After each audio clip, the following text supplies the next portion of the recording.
Jolly bell राज्य में, जहां कैंडी केन पेड़ों की तरह उगते और हर रात आतिशबाजी आसमान सजाती, राजकुमारी पोपी सबसे खुशमिजाज राजकुमारी थी। उसके गुलाबी घुंघराले बाल बबलगम की तरह उछलते और उसकी अलमारी इंद्रधनुष के हर रंग के कपड़ों से भरी थी। नए साल की पूर्व संध्या थी और राज्य उत्साह से भरा था।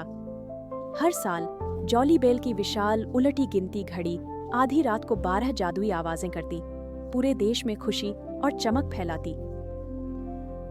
लेकिन इस साल आपदा आ गई। घड़ी की टिक टिक बंद हो गई थी। अरे नहीं, सर स्प्रिंकल्स, एक बोलने वाला जिंजर ब्रेड योद्धा चिल्लाया। उलटी गिनती घड़ी के बिना नए साल का जादू नहीं होगा। राजकुमारी पोपी उत्सव बचाने को कृत संकल्प अपने विश्वसनीय उड़ान गेंडा कपकेक पर सवार हुई।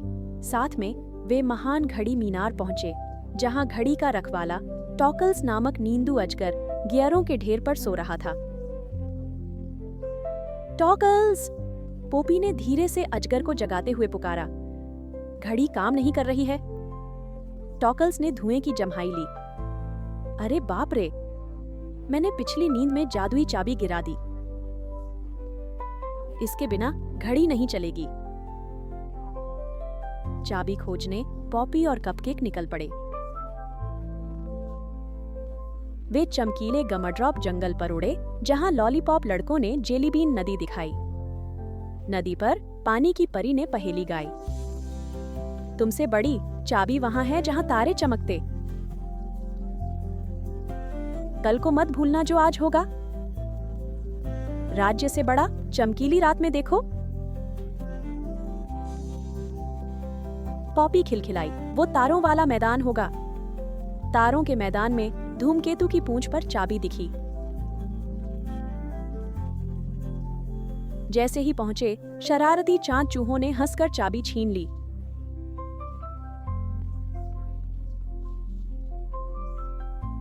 चलो खेल खेलें, चांद चूहों ने चीखा। हमें पकड़ो, चाबी तुम्हारी। पॉपी हंसी। ठीक है। उसने और कपकेक ने टैग का एक मजेदार खेल खेला, घास के मैदान में दौड़ते और घूमते हुए, जब तक चूहे हंसी से लोटपोट न हो गए। उन्होंने चाबी सौंप दी। उनके छोटे चेहरे खुशी से दमक रहे थे। चाबी लेकर पॉपी और कपकेक घड़ी टॉवर की ओर दौड़ पड़े। टॉकल्स ने तुरंत चाबी लगाई और एक जोरदार आवाज के साथ क्लॉक टाउन की घड़ी जीवंत हो उठी। ठीक समय पर घड़ी ने अपनी जादुई घंटियां बजानी शुरू कर दी। 10, 9, 8 पूरा राज्य एक स्वर में गिनती करने लगा। जैसे ही घड़ी ने 12 बजाए, चमकीले कागज के टुकड़े बरसने लगे। जॉली बेल को उत्साह से भर दिया। राजकुमारी पॉपी खुशी से नाचने लगी। उसके गुलाबी बाल आतिशबाजी में चमक रहे थे। नया साल मुबारक हो, वह चिल्लाई। उसकी हंसी धूप की तरह फैल गई। उस दिन से जॉली बेल में सभी ने उस नए साल को याद रखा, जब राजकुमारी पॉपी ने एक मुसीबत को सबसे जादुई जश्न में बदल दिया। इस तरह जॉली बेल में सबने सीखा कि थोड़े संकल्प और बहुत सारी खुशी से कोई भी चुनौती यादगार साहसिक कार्य बन सकती है।